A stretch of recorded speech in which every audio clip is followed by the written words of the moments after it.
Ơi, Quốc Anh bạn quay phim. Hôm nay bọn em làm clip food review anh ạ. Thấy còn anh lướt trên top top cho lạ thấy audio. Anh cho em quay nhờ xíu nhá.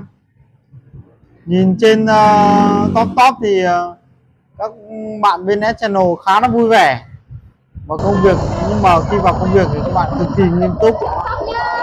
Quán mình không rộng nhưng cam kết chất lượng sản phẩm, luôn làm hài lòng những food review có tính nhất. Cảm ơn các bạn nhé.